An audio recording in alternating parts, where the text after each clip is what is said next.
हमको गलतियां हमने भी बहुत किया, बट उस टाइम ससुराल दिक्कत ही होता है कि रियलाइज ही नहीं होता है कि गलत है। बाद में 3-4 साल बाद पता चलता है कि वो हम जो कर रहे थे 100% इफर्ट करके वो गलत था। वो जो मई का महीना था, 22 मई के आसपास था, और ट्विटर पर ना हमको ट्विटर उतना, हमको सोशल मीडिया उतना आता नहीं। यूट्यूब हमको मतलब जितना रोबोट को आता है ना, इतना कर दो हो जाएगा। हमको यूट्यूब पर वीडियोज रहते हैं कि हाँ बना के इस तरह से डाल देना, और खास कुछ आता नहीं।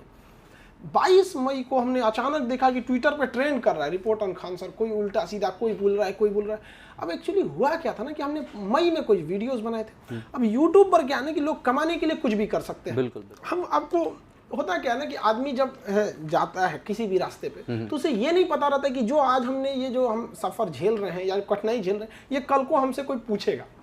लाइफ में हम भी कभी देखते थे बचपन में, यार इंटरव्यू कैसे लिया जाता है किसी का। अच्छा। तो अजीब सी फीलिंग होती है। क्लास 8 से पहले हम बहुत ही वीक स्टूडेंट थे। आप बिलीव नहीं करेंगे, हम 8 में आने के बाद बटा पे का जोड़ सीखे थे, 2/3, 3/4 ऐसे करके, वरना हम ऊपर वाला नीचे वाले को नीचे में ऐसे जोड़ देते थे। फ्रैक्शन वाला जोड़ नहीं रहता था। सेकेंड हैंड साइकिल थी, लोअर पहन के जाते थे। लोअर वाले लड़का को कोनो लड़की ना पूछती है।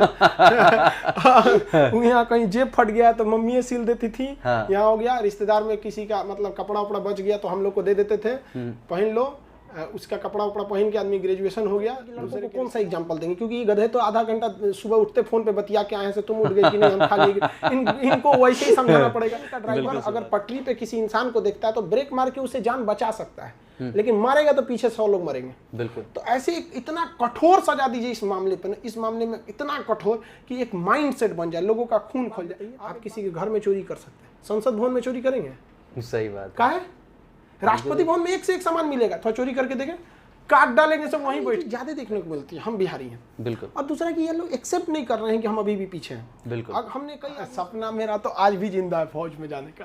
वो कहते हैं कि समय के साथ मत खेलिए, क्योंकि वक्त मत लगाइए ये निर्धारित करने में कि आपको क्या करना है, वरना वक्त निर्धारित कर देगा कि आपका क्या करना है। तो क्या आप भी मेरी तरह पढ़ते पढ़ते डिफिकल्ट वर्ड्स में स्टक हो जाते हैं? अरे बिल्कुल होते होंगे ना, इंग्लिश आफ्टर ऑल हमारी मदर टंग थोड़ी ना है। तुम ऐसे सिचुएशंस पे क्या करते हैं? वही कट कॉपी पेस्ट करो, ऑनलाइन डिक्शनरी में मतलब ढूंढो, या फिर हम फिजिकल डिक्शनरी खोल के बैठ जाते हैं और मीनिंग मिलेगा वही लंबा चौड़ा बोरिंग एंड कंफ्यूजिंग डिक्शनरी वाले आंसर्स। मैथ्स ऐप में सब कुछ जादू की तरह आसान है, बस जो चीज समझ ना आए उस पे टैप करो और एक विजुअल मीनिंग पाओ, that too with detail explanation. तो फिर ना समझ में आने का तो कोई चांस ही नहीं। आधे सेकंड से भी कम में meaning, and that too with a proper image. है ना मैजिकल टैप? चलो इसे ना फ्यूचर के लिए भी सेव कर लेती हूँ। सेव।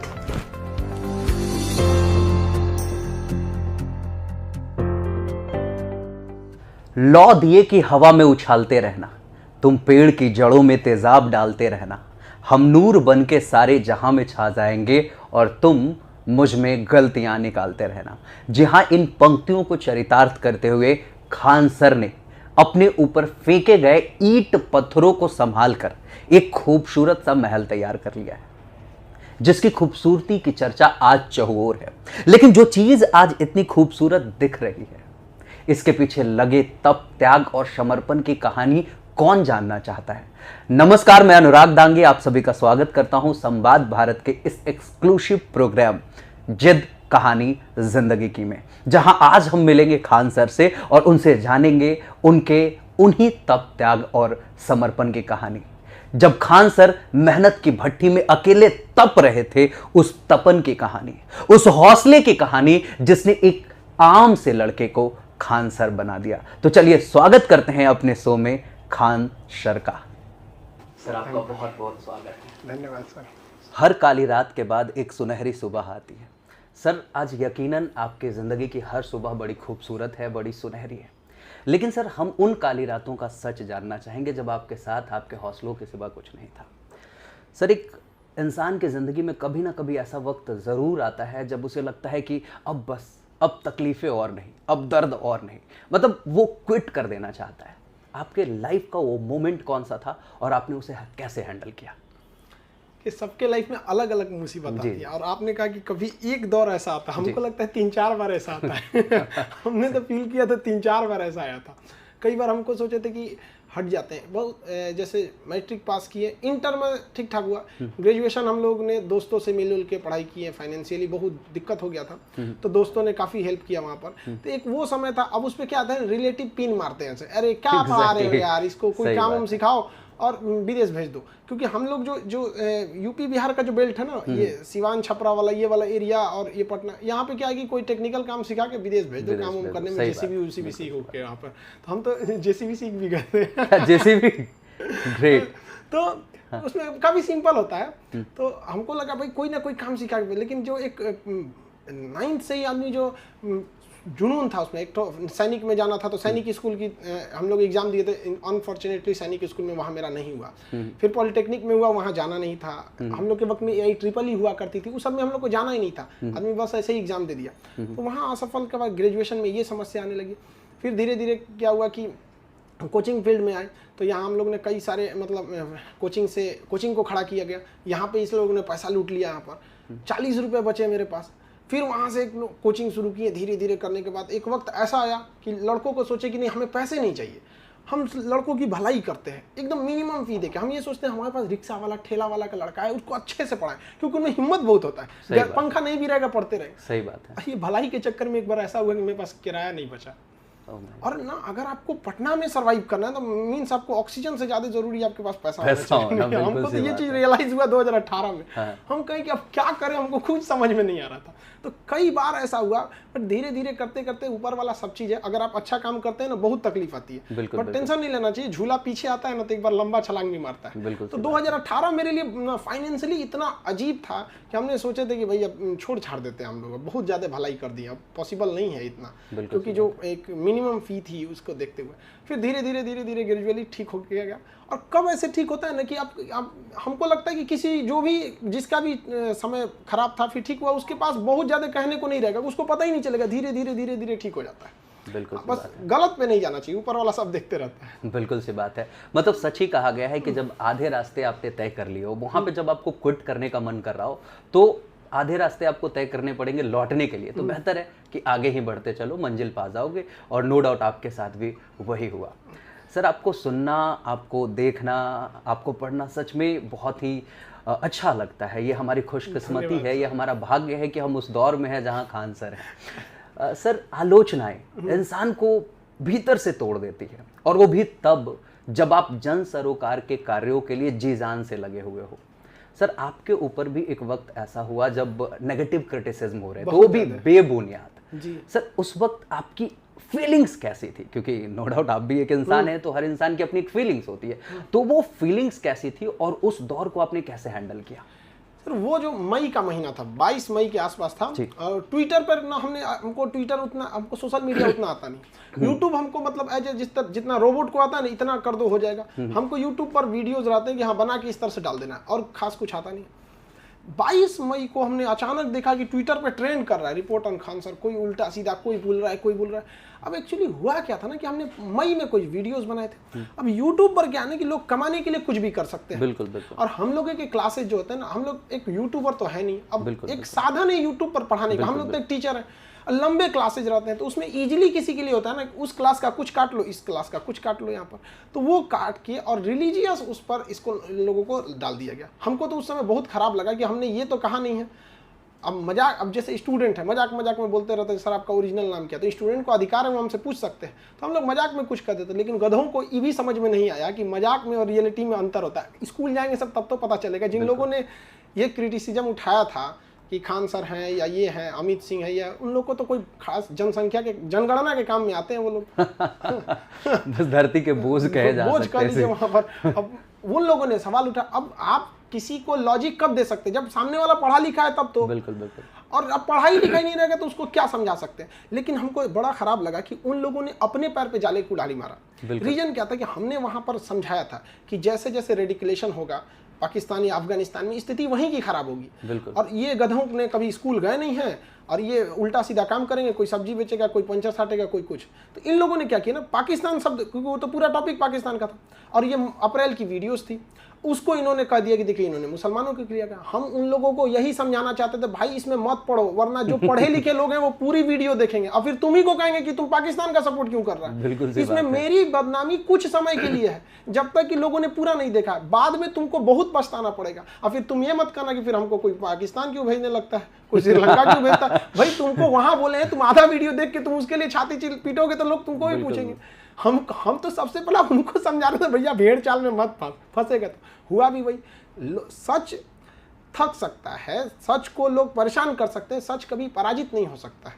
तो लोगों के आगे आई, लेकिन वो दौर बहुत खराब था। मम्मी एकदम मेरी टेंशन में आ गई थी, मतलब मत पूछिए। मीडिया वाले लोग को तो अपनी टीआरपी पड़ी रहती है, बस और कुछ वो लोग ये नहीं देखेंगे कि सामने वाले को कितना फ्रस्ट्रेशन हुआ होगा या कोई, बस हमारा चैनल चलना चाहिए, टीआरपी जबरदस्त होनी चाहिए। बिल्कुल सी बात है सर। यहाँ पे एक छोटी सी कविता है जो हम कहना चाहेंगे। समझ सके ना शब्दों को वो मौन की भाषा क्या जाने, शब्दों में मुखरित भावों की अनुपम परिभाषा क्या जाने।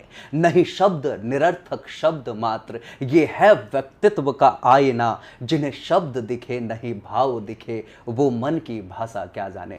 वाकई सर ये कविता उन लोगों पे बिल्कुल सटीक बैठ रही है। वो शब्द पकड़ रहे हैं आपके, भावों को समझना उनके वश में नहीं है, वो समझ भी नहीं पाएंगे। बिल्कुल सी बात है। एजुकेशन से इतना दूर जा चुके हैं जिनको कभी लौट के नहीं आ सकते। बिल्कुल और हमने कभी कोशिश भी नहीं किया, आपने अगर दोबारा भी देखेंगे तो हमने कभी कोशिश भी नहीं किया उन्हें समझाने का, क्योंकि हमें पता है वो कभी नहीं समझ सकते। बिल्कुल सी बात। और हमारे खुद के टीचर कहते थे, रे पढ़ लेना तो गोबर उठाइए, भोजपुरी में बोलते थे। हम उनसे जाकर लड़ गए, आप हमको गोबर उठाने की बात कर रहे हैं। सही तो बोल रहे थे, नहीं पढ़ते तो क्या करते हैं। बिल्कुल सी बात है। केवल जी लेना कोई बहुत बड़ी बात नहीं है, तो कोई भी भूखा नहीं मरता। पागल को भी पता है कि हमको ये उठा के खा लेना है, जानवर भी खा लेते हैं। तो यही जिंदगी थोड़ी होती है। बिल्कुल सी बात है सर। सचमुच में आपको सुनना सच में बेहद खुशी देती है, आप सचमुच में लाजवाब हैं सर। यहाँ एक चीज़ जानना चाहेंगे आपसे सर, आपके लाइफ की वो पहली सफलता कौन सी थी जिसने आपको ये कॉन्फिडेंस दिया कि अब तो बस दुनिया फतेह तय है, अब तो जंग जीत लिया हमने। सर देखिए, हम आपको होता क्या है ना कि आदमी जब जाता है किसी भी रास्ते पे, तो उसे ये नहीं पता रहता कि जो आज हमने ये जो हम सफर झेल रहे हैं या कठिनाई झेल रहे हैं, ये कल को हमसे कोई पूछेगा। लाइफ में हम भी कभी देखते थे बचपन में, यार इंटरव्यू कैसे लिया जाता है किसी का। अच्छा। तो अजीब सी फीलिंग होती है। बिल्कुल। क्लास 8 से पहले हम बहुत ही वीक स्टूडेंट थे। आप बिलीव नहीं करेंगे, हम 8 में आने के बाद बटा पे का जोड़ सीखे थे, 2/3, 3/4 ऐसे करके। वरना हम ऊपर वाले को ऊपर वाला, नीचे वाले को नीचे में ऐसे जोड़ देते थे। फ्रैक्शन वाला जोड़ नहीं पता था। लेकिन 9th में जब आए ना, तो मेरे पिताजी ने कहा कि सैनिक स्कूल, तुमको फौज में जाना है तो तुम्हारे पास सैनिक स्कूल करना पड़ेगा। तो हम पढ़ाई में उतने अच्छे नहीं थे, लेकिन हमें जाना फौज में था। उसकी वजह से हम पढ़ना चालू किए और 9th में हमको ना पढ़ाई से प्यार हो गया।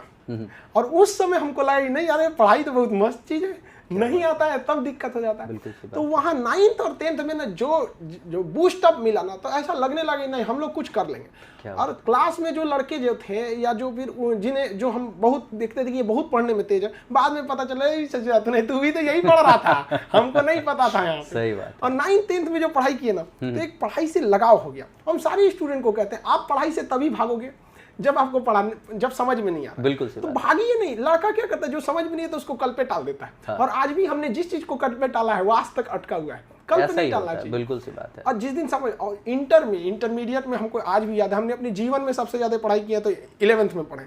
मतलब क्या पता है, रात 2-2 बजे उठ के आदमी पढ़ लेता था, एक शौक था बस वही। बिल्कुल। और वहीं पे लग गया था कि नहीं अब तो कहीं ना कहीं आदमी कुछ ना कुछ जगह सेट ही हो जाएगा। क्या बात है। तो ये शुरुआती दौर में एक बूस्टअप था, वो भी मेरे जैसे स्टूडेंट के लिए जो 9th में आके गुड़ा भाग सीखा। हम 9th में आके ना, हमको हिंदी सही से पढ़ने नहीं आ रहा था। हम रीडिंग जब लगाया जाता था ना, हम क्लास में से उठ के भाग जाते थे।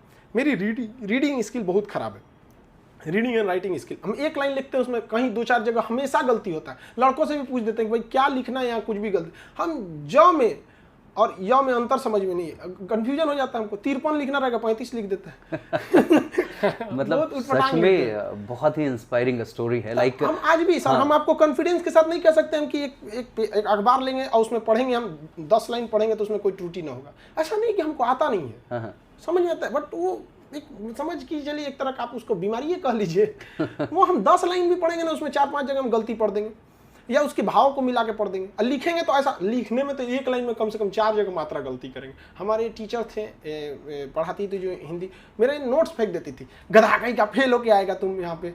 तो सब दोस्त कहता तुमको माइनस में नंबर मिलेगा, तुम्हारी आधा इतना गलती लिखता है कि नंबर कट जाएगा वहाँ पे। बहुत हमको तकलीफ हुआ। लेकिन जब मैट्रिक में हम थे ना, तो जिसने भी मेरी कॉपी चेक किया होगा उसने भाव को पकड़ा होगा। और हिंदी में हमको सबसे ज्यादा डर लगा था, 80 नंबर आया था मेरा हिंदी में। क्या बात। बहुत खुशी हुआ हमको। क्या बात। तो अगर आपके पास भाव है ना, वो सही मायने रखता है। क्या बात। यहाँ से 2 बातें निकल के आती है सर। पहली बात तो ये कि आपके अंदर जो कमियां हैं उसको अगर बेहतर बना सकते हैं then well and good, otherwise आपको अपने स्ट्रेंथ पे फोकस करने की जरूरत है। क्योंकि ऐसा नहीं है कि अपने किन्हीं कमियों की वजह से इंसान जीवन भर असफल रह जाए। कुछ बड़ा कर सकता है, कुछ बहुत ही शानदार कर सकता है, जैसा आपने किया। और दूसरी बात ये कि आज के काम को कभी कल पे मत टालो, बस बिल्कुल सी बात है। और वो कहा भी गया है ना कि आज बदलने से तो बदलती किस्मत की भी रेखा है। अरे आज को कर ले तू अपना, कल को किसने देखा है। बस आज पे फोकस्ड हो जाइए, नो डाउट चीजें बेहतर हो जाएंगी। बहुत बिल्कुल सी बात है सर। जोखिम जितना बड़ा होता है, सफलता भी उतनी ही बड़ी होती है। आपने भी अपने जिंदगी में कई सारे जोखिम लिए होंगे। सर जानना चाहेंगे आपके लाइफ का एक ऐसा रिस्क जिसने आपके पूरे जिंदगी को बदल दिया, उसके बाद मतलब वो टर्निंग पॉइंट था आपके लाइफ का, वो क्या था? सर टर्निंग पॉइंट मेरे लाइफ में 2 बार आया जी। एक बार आज से 13-14 साल पहले हम शुरू से पढ़े थे सीबीएसई बोर्ड से, और सीबीएसई बोर्ड में पढ़ जरूर रहे थे, बट वो इंटरेस्ट नहीं था। हमको याद थे क्वेश्चन आंसर, आज भी हमको क्लास 5 के क्वेश्चन आंसर इंग्लिश वाले याद है। रीजन क्या है कि हमें समझ में नहीं आता था। इतना जी जान लगा के याद किए थे ना कि वो याद है अभी भी। क्या कहना चाह रहा हमको नहीं समझ में आता था। हम बोलते थे India is a good citizen, हम गरीब पागल है, इसका मतलब कहाँ से हो सकता है, हमको समझ में नहीं आता था। हम 9th में जब इंसान जाता है तो उसको रजिस्ट्रेशन कराना पड़ता है बोर्ड एग्जामिनेशन के लिए। वही डिसाइड करता है वो सीबीएसई बोर्ड में जाएगा कि हिंदी मीडियम या स्टेट बोर्ड। हम 10 दिन तक सीबीएसई बोर्ड से ही थे, लेकिन जिस दिन फॉर्म बनाना था ना, अगले दिन सीबीएसई बोर्ड का फॉर्म बनाना था। हम उस दिन कहे कि हम सीबीएसई बोर्ड में नहीं पढ़ेंगे, हिंदी मीडियम में पढ़ेंगे। मेरे घर वाले कहीं तो पगला गए। मतलब उनको एक बड़ा तूफान आया होगा उनकी जिंदगी में, लगा होगा कि इसको हम पढ़ाना चाह रहे हैं सीबीएसई से, अचानक से हम लोग को ऐसे दिख रहा था, ये नर्सरी से पढ़ा तुम सीबीएसई में, आज कल तुम्हारा फॉर्म भरा रहा है, आज तुम पगला गया कह रहा हिंदी मीडियम से पढ़ेंगे। हम कहे हाँ हिंदी मीडियम। अगर हम वहाँ गए रहते ना तो हमको पता नहीं, हमको समझ में नहीं आ रहा। ऐसा नहीं है कि सीबीएसई बोर्ड गलत है या इंग्लिश मीडियम, उनके लिए जिनको अच्छे से समझ में, हमको नहीं आता था समझ में। ऐसा नहीं थी कि इंग्लिश नहीं समझ, बट उतने जो फ्लुएंटली थी जो नहीं, हमने छोड़ दिया और आ गए हिंदी मीडियम में। और यहीं से बहुत सब चीज़ रहना, एक मेरा ये टर्निंग पॉइंट था। दूसरी टर्निंग पॉइंट थी कि हम लोग जो डिफेंस के बाद कई लोगों ने कहा कि तुम एक काम करो, अब तो डिफेंस, हमसे कहा कि नौकरी काम कर, कोई नौकरी ना हो पाएगा हमसे, क्योंकि हमको नौकरी वही चाहिए जो हमारे पास कंधे पे बंदूक रहे। और हमारा सीनियर हमको कुछ बोलेगा हमसे बर्दाश्त नहीं होगा, क्योंकि हम ऊंचे आवाज में केवल राष्ट्रगान सुन सकते हैं, बाकी ऊंचे आवाज में हम किसी की बात नहीं सुन सकते हैं। शुरू से था हम नहीं कर। तो उसके बाद हमने कोचिंग लाइन्स में यहाँ पे आया, और हमको याद है हम आयुष नाम के एक लड़का को होम ट्यूशन पढ़ाते थे। 6 किलोमीटर पैदल जाना होता था दोपहर 3 बजे। क्या बात। और वो क्लास 1 में पढ़ता था और 600 रुपये मिलता था।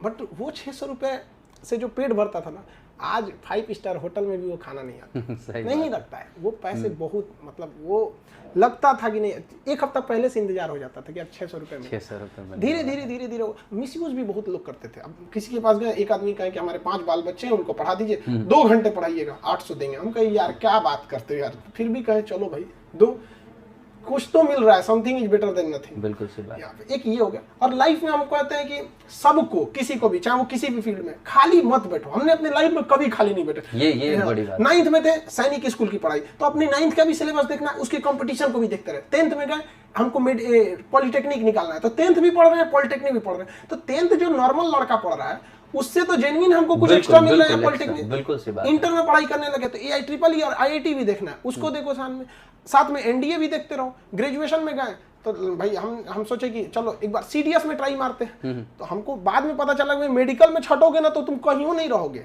हमें लगा कि थोड़ा सा CDS में, कुछ लोग जितना होता है ना, डूबते को तिनके का सारा, कोई सांत्वना देने के लिए कह देता है अरे CDS में इतना नहीं देखा जाता। तो ग्रेजुएशन में CDS की तैयारी करना, सब चीज तैयारी हो गया, फिर पता चलता है कि हाथ टेढ़ा नहीं छटोगे। तो मेरे साथ ये जो एकेडमिक चीजें चल रही थी ये तो थी, बट साइंस का नॉलेज इसलिए ठीक ठाक हो गया क्योंकि पॉलिटेक्निक, फिर इंजीनियरिंग, AIEEE IIT, तो यहाँ से साइंस बैकग्राउंड हो गया। एनडीए में जीएस वगैरह हो गया, सीडीएस में सेम यूपीएससी है जीएस हो गया। हमको पता ही नहीं चला कि भाई हमको ये जो बगल में लेके चल रहे थे, जिन्होंने डायरेक्टली मेरे लाइफ में कभी एंट्री नहीं किया, ना सैनिक स्कूल, ना पॉलिटेक्निक, ना आईटी, इन्होंने हमको हर चीज दे दिया यहाँ। तो हम सबको कहते हैं आप जिस फील्ड में हो, टाइम मिले कुछ भी सीखो, कुछ भी। क्या बात। हम लोग तो खाली टाइम में बैठे थे 10 दिन तक गाड़ी चलाना सीख गए, जेसीबी सीख गए। किस काम में आएगा हमारा जेसीबी सीख ले?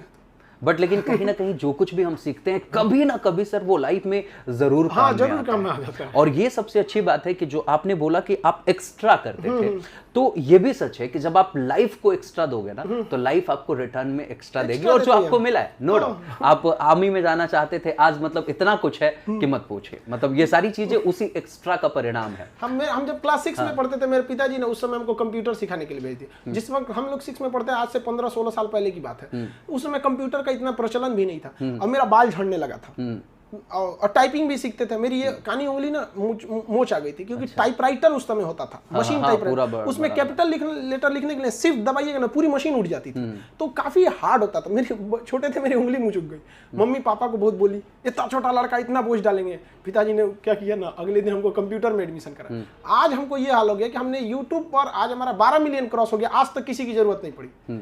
मतलब ये सारा कुछ सब खुद से वीडियो शूट करना, अपने से कैमरा खोलना, एडिट करना, सब कुछ सही हो जाता। मतलब सारा प्री प्रोडक्शन, पोस्ट प्रोडक्शन, सारा कुछ आप करते हैं। A to Z। मतलब सच में ये इंस्पायरिंग है। ये बहुत सारे उन यूट्यूबर्स को एक मैसेज है। बहुत सारे लोग कहते हैं कि हमारे पास एक अच्छी टीम होगी, हमारे पास बहुत बढ़िया मतलब कैमरा होगा, चीजें होंगी, तब जाके शुरू करेंगे।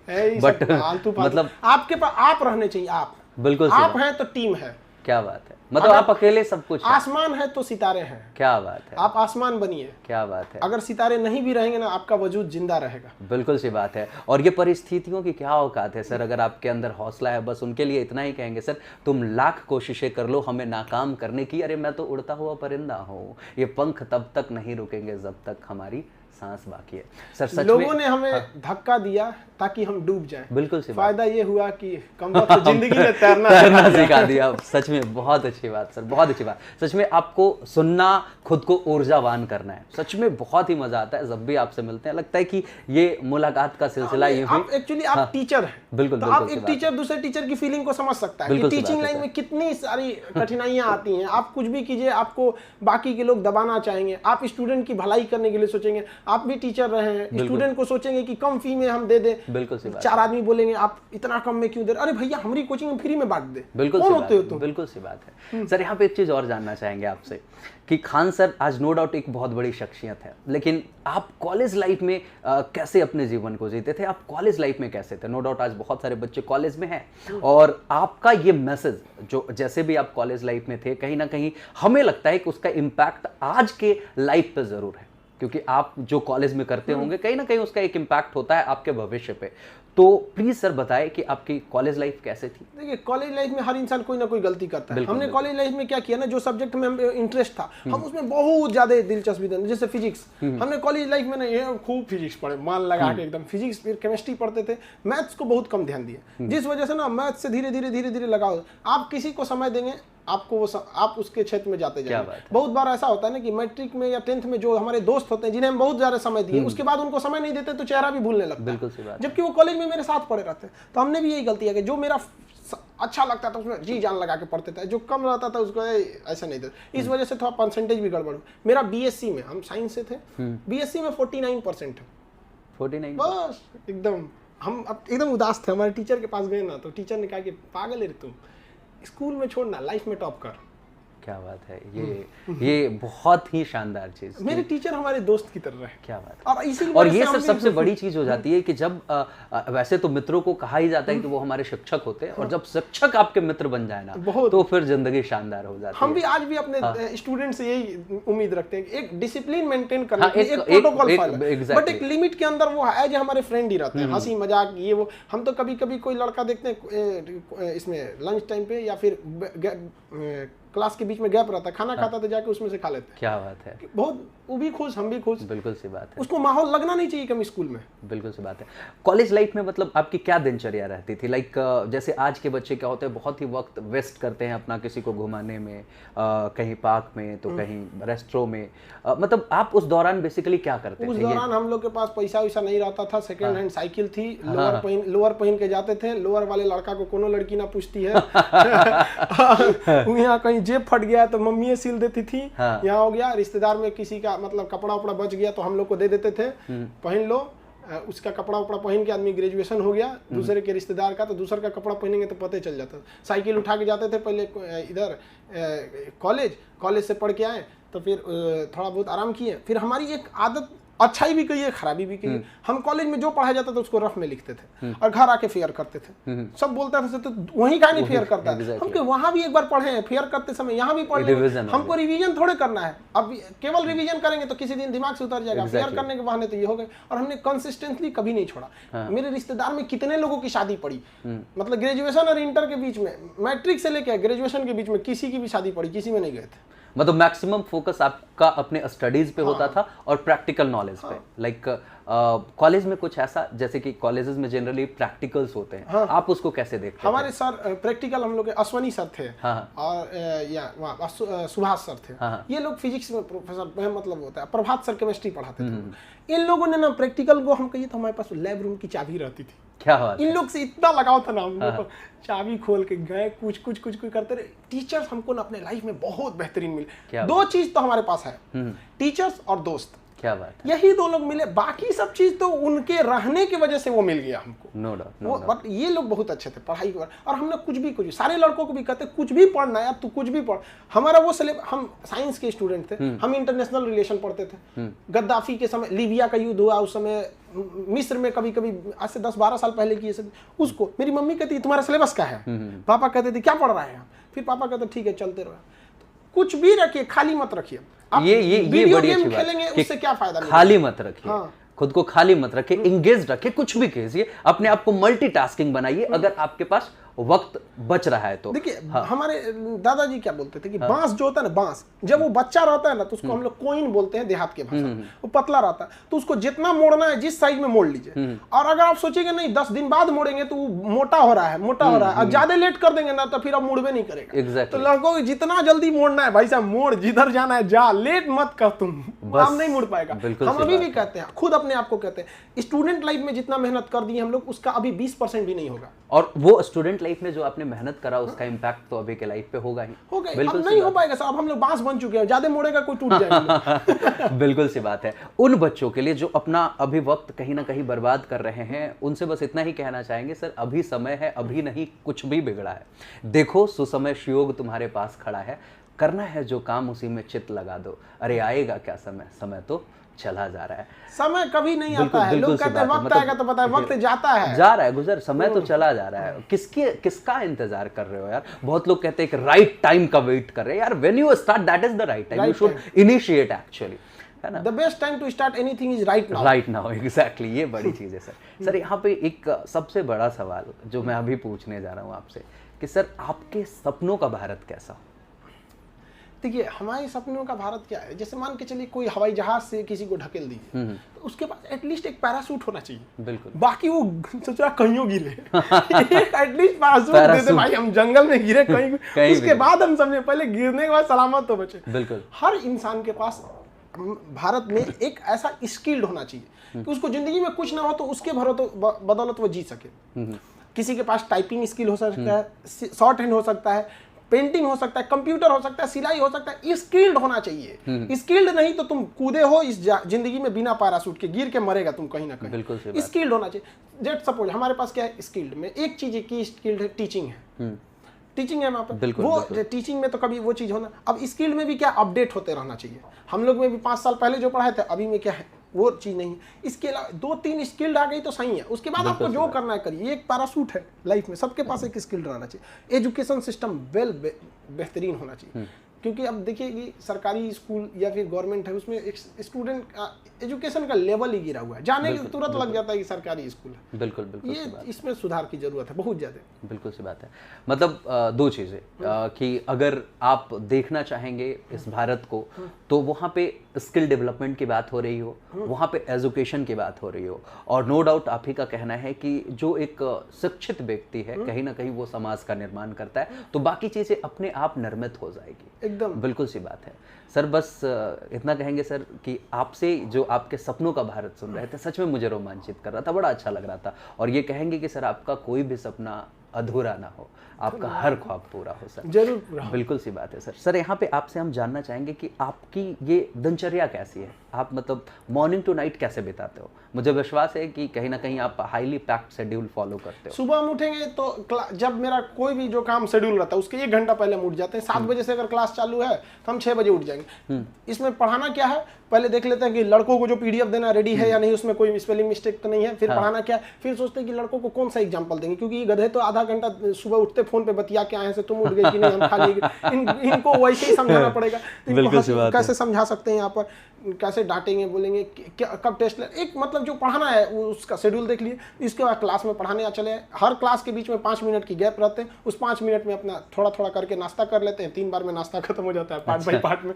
उसके बाद से फिर बीच में हल्का सा गैप रहता है, तो फिर आगे की प्लानिंग चलती है कि बच्चों को और क्या पढ़ाना है, और कभी कभी कुछ लोगों से मुलाकात वगैरह हो गई। फिर इवनिंग शिफ्ट में पढ़ाने के बाद फिर यही अब हमारा तो क्या है, हम एजुकेशन फील्ड से, तो हम दिन रात मतलब समझिए तो उसी में मेरा खत्म हो जाता है। तो जो जिस फील्ड में है उसी फील्ड में रहो ना। डॉक्टर हो तो अपने भी सोचो भाई कि आज हम 10 ऑपरेशन कर सकते हैं, कौन सी मशीनरी लगाएं कि इतने कम पैसे में इतने ज़्यादा हो सके। और जो इंजीनियर है अपने बारे में सोचा, हम तो टीचर हैं, हम यही क्या बता सकते हैं। बिल्कुल। मतलब आपका कंप्लीट जो मॉर्निंग टू नाइट का शेड्यूल होता है पैक्ड होता है। आपकी ऑफलाइन क्लासेस हो गई, ऑनलाइन वीडियो रिकॉर्डिंग करने हैं, यूट्यूब पर हो गया, एप्लीकेशन पे हो गया, ऑनलाइन ये ऑफलाइन क्लास हो गया, फिर अलग अलग डिस्ट्रिक्ट में जो गरीब बच्चे उनके लिए प्रोजेक्टर लगा के पढ़ा वो हो गया। क्या बात है। तो दिन रात आदमी को इसी में खत्म हो जाता है। और बीच बीच में हम लोग जैसे लोग आ जाते होंगे, उनको भी टाइम देना पड़ता है। यहाँ पे ऐसा नहीं टाइम, हम लोग भी आप लोग से बहुत कुछ सीखते हैं लाइफ में। अगर हमसे कोई भी मिलने आता है ना, तो अभी कई बार ऐसे होते हैं कि कुछ लोगों से हम जो जिस मकसद से वो आए हैं, हम उनको कभी वो चीज़ नहीं दे सकते, लेकिन बावजूद बोलते हैं लोग PR टीम वाले कि सर ये फलां जगह से आए हैं, वापस भेज देते हैं क्योंकि इस फील्ड में जाना। हम कहते हैं नहीं, भेज दो ना, 10 मिनट कुछ सीखने को मिलेगा। हम दूसरे से बहुत सीखे, बुजुर्ग लोगों से तो और मिलिए, बहुत नायाब लोग होते हैं, कुछ लम्हों में वर्षों का तजुर्बा बता के रख देते हैं, एक्सपीरियंस ट्रांसफर करते हैं, और उनको बड़ा अच्छा लगता है जब सामने वाले को पेन ड्राइव होते हैं लोग। हम किसी आदमी को देखते हैं, हम कहते हैं पेन ड्राइव है, कॉपी मार। क्या बात है, बहुत अच्छी बात सर। मतलब आपके द्वारा जो एंड प्रोडक्ट यूजर्स के पास पहुंच रहे हैं, स्टूडेंट्स के पास पहुंच रहे हैं, इसके पीछे जो मेहनत लगती है, जो मॉर्निंग टू नाइट की आपके पूरे टीम की, ये सच में काबिले तारीफ है, इंस्पायरिंग है। और एप्लीकेशन में तो हमारी टीम है, एप्लीकेशन पे जो बच्चों को पढ़ाया जाता है उसमें क्या क्या PDF, मेरा एक ही वो रहता है कि लड़का मेरे क्लास में आया है ना, अगर वो क्लास से निकला ना तो उसको नहीं पढ़ना है घर पे, वरना मेरे पास क्या किया है 1 घंटा, वो वहीं पे पढ़ेगा, वहीं याद रखेगा। मर भी गया है तो उठ के बोलेगा कि सर हमको याद हो गया। क्या बात, इस तरह से उसको रहना चाहिए, घर पे नहीं पढ़ना है उसको। क्या बात है, मतलब वेरी इंस्पायरिंग। मतलब ऐसे ही नहीं कहते हैं सर कि ये खान बनना आसान नहीं है। सर आपसे जानना चाहेंगे कि एक इंसान जो कुछ शुरू करता है बट कुछ दिनों के बाद वो डाइवर्ट हो जाता है, अपना फोकस नहीं बना के रख पाता है, कंसिस्टेंसी नहीं बना करके रख पाता है, निरंतर नहीं रह पाता है उस चीज को लेकर के, मतलब उनके लिए आपके क्या सजेशंस होंगे सर? निरंतरता का टूटने का 2 कारण है जी। पहला, आपके ऊपर किसी का प्रेशर नहीं है। जैसे हमारे क्लास में हजारों लड़के बैठे रहते हैं सब, हजारों मतलब 5-5 हॉल है, भरा रहता है खचाखच। मेरी तबीयत जिस दिन ठीक नहीं भी रहेगी ना, हमको आके पढ़ाना है। वो अलग बात है कि हम कह देंगे भैया आप आज थोड़ा सा आधा घंटा कम ही पढ़ाएंगे, लेकिन हमें पढ़ाना है। वो निरंतरता मेरे वजह से नहीं टूटी, वो कंटिन्यूअस इसलिए रहा कि इतने लोगों का प्रेशर है। एग्जैक्टली। एक और चीज है कि लोगों के अंदर मान के चलिए कोई काम शुरू तो कर दिए, लेकिन उस काम को करने के लिए उनके पास नॉलेज बहुत कम है। तो भाई 10 दिन 15 दिन तो जो जितना नॉलेज है उसके भरोसे चल गए, उसके बाद क्या होगा? तो खत्म होगा तो निरंतरता खत्म हो जाएगी यहाँ पे। तो पहली बात आपके पास एक बैकअप नॉलेज रहना चाहिए जिस फील्ड में गए हैं वहां पर। एग्जैक्टली मतलब आपको मेहनत करना ही होगा। हाँ। आपको नॉलेज के ऊपर मेहनत करना होगा, और दूसरी चीज आप अपना सराउंडिंग्स ऐसा तैयार कर लीजिए कि आपके ऊपर एक प्रेशर हो, ठीक है, और वो आप खुद से भी क्रिएट कर सकते हैं। जरूरी नहीं कितने लोग रहेंगे तभी वो प्रेशर खुद से मेंटली कि नहीं ये करेंगे नहीं तो खाना नहीं खाएंगे, इस तरीके का कुछ एक सीन बना सकते हैं। तो व्हाट आई फील की फोकस और कॉन्सिस्टेंसी लाइफ में दो चीज सेटल, हमारे लाइफ की दो चीजें। मेरे लिए बहुत सारे काम होते हैं अननेसेसरी भी हो सकते हैं, लेकिन मेरे ही काम है बिल्कुल, और कुछ उसको हम अननेसेसरी में डालते हैं। एक सीरियस वर्क मतलब जो हमारे लिए मेन जरूरी है। एग्जैक्टली जैसे स्टूडेंट्स है मेरे लिए सीरियस, बाकी सारे काम को हम साइड कर देते हैं। जैसे आप ही हैं, आप हमको 8 बजे कहिए कि सर इंटरव्यू चाहिए, कभी नहीं हो सकता है, वो मेरा क्लास है, मतलब है तो है, उसमें कोई समझौता नहीं। बीच की टाइमिंग में आप ले सकते हैं। तो जो मेरा लाइफ में सबका मेन काम हो सकता है, लेकिन उस मेन काम के बीच में अगर यमराज भी आ जाए ना तो उसको कहिए कि बबुआ ये हमारा मेन काम है, वेट करो ना तो तोरे के यहाँ रख लेंगे। इसके बाद जो मेरा टाइम है उसमें ले चलना, नहीं जाएंगे हमको ले जाए यमराज, हमको 10 से 11 में क्लास रहता है वहीं बैठा देंगे, बाहर हो क्लास खत्म हो जाएगा तब जाएंगे। ये मतलब आपको देख करके, मतलब आपका वो जो डिवोशन देख करके मुझे बस इतना ही लग रहा है कि कुछ यूं मिली नजर तुमसे कि बाकी सब नजरअंदाज हो गए। मतलब सच में बहुत अच्छा लग रहा है सर आपसे बात करके। एक और चीज जानना चाहेंगे सर कि आज इंसान जो है अपने वर्क लाइफ को बैलेंस नहीं कर पा रहा, वो पर्सनल और प्रोफेशनल लाइफ के बीच में पिस के रह जा रहा है। सर आपसे जानना चाहेंगे कि एक फैमिली एक इंसान से क्या एक्सपेक्ट करती है, वो कैसे इसको मैनेज कर सकता है? देखिए अगर आप किसी चीज को अलग अलग करेंगे ना लाइफ में तो कभी मैच नहीं करेगी। अच्छा, जब आपने पहले ही कह दिया कि अलग अलग है, तो आप अपनी फैमिली लाइफ में और आपकी जो वर्किंग लाइफ है, तो आप अपनी फैमिली लाइफ को कुछ ऐसे काम दीजिए ना जो आप थोड़ा बहुत आपके प्रोफेशनल वर्क में वो मदद कर सके, और प्रोफेशनल वर्क में भी कुछ ऐसा चीज निकालिए कि वो फैमिली से भी साथ में हो सके। तो दोनों थोड़ा थोड़ा क्या हो जाएंगे, मिक्सअप हो जाते हैं सब यहाँ पे। तो जैसे अब हमारे ही क्लासेस में कुछ भी चीज रहती है तो हम फैमिली मेंबर में भी कुछ कुछ कह देते हैं कि देखिए ये आप लोग देख लीजिए। अब जब वो वर्क को देखते हैं, जैसे मान के चलिए हमारा कोई क्लासरूम बना या फिर गर्ल्स के बैठने के लिए कौन सा जगह है, मम्मी को बोल देते हैं कि देखिए तो ये गर्ल्स के लिए ठीक है। तो जिस दौरान वो मेरे वर्किंग को देखने आएंगे उस दौरान हम उनसे फैमिली वाली बात कर लेंगे। तो दोनों को हल्का सा मिक्सअप, हल्का सा, ज्यादा नहीं, थोड़ा सा, और बैलेंस बनाना थोड़ा जरूरी है। जो फैमिली है उसको भी टाइम देना है, जो आपका वर्किंग है उसको भी टाइम देना है, क्योंकि दोनों के लिए है। जब आप घर के बाहर रहते हैं तो वर्किंग की वजह से, घर के अंदर रहते हैं तो फैमिली की वजह से। बिल्कुल सी बात है। ये हमारी रिस्पॉन्सिबिलिटी होनी चाहिए कि हम मतलब अपना लाइफ को एक इक्वल डिस्ट्रीब्यूशन दें। अपने क्या चाहिए, बस प्यार से दो बातें बोली ना, माँ बाप को खाना कम दीजिए, थोड़ा सा प्यार दीजिए ना, एक टाइम खा के रह जाएंगे। बस इसीलिए कहा गया है सर कि माँ बाप का दिल जीत लो तो पूरी दुनिया जीत लोगे, वरना पूरी दुनिया जीत करके भी सब कुछ हार जाओगे। ये सच में बहुत ही अच्छी बात बताया आपने कि कैसे एक इंसान अपने वर्क लाइफ को बैलेंस कर सकता है। सर एक इंसान अपने जीवन में गलतियां करता है, और एक नहीं कई सारी गलतियां करता है, और आपने भी अपने जीवन में कुछ ना कुछ गलतियां करी होगी। कोई एक गलती के बारे में अगर आप बताना चाहें तो सर बताएं, और उसने कैसे आपको बेहतर बनाया। एक इंसान के जीवन में गलतियों का कितना महत्व है, इस बारे में बताएं सर। देखिए सर, हमको गलतियां हमने भी बहुत किया, बट उस टाइम ससुराल दिक्कत ही होता है कि रियलाइज ही नहीं होता है कि गलत है। बाद में 3-4 साल बाद पता चलता है कि हम जो कर रहे थे 100% इफर्ट करके वो गलत था। तो ये उस टाइम रियलाइज नहीं होता है। बहुत सारी गलती रही थी, एजुकेशन लाइन में भी बहुत सारा मिस्टेक हुआ। अब मिस्टेक होता है एक पर्टिकुलर फील्ड में होता है, कभी फैमिली में कुछ मिस्टेक हो जाता है, कभी बिजनेस लाइफ में किसी को कुछ थोड़ा सा मिस्टेक हो जाता है। तो ये थोड़ा थोड़ा मिस्टेक सबको होते रहता है। लेकिन हम एक चीज़ देखें, मिस्टेक को और उसमें कहते हैं आग में घी लगा देना, जब उसमें गुस्सा आ जाए तब। ग्रेट। ये तो हमने अपनी लाइफ में यही सबसे बड़ा कंट्रोल किया, गुस्सा नहीं, ना एकदम नहीं, कुछ भी हो जाए एकदम शांति से रह जाना है। क्या बात है, सबसे बड़ा मिस्टेक यही हो जाता है। क्या बात है। बस इतना ही कहेंगे कि सूरज निकलने के बाद धीरे धीरे ढलता ही रहेगा।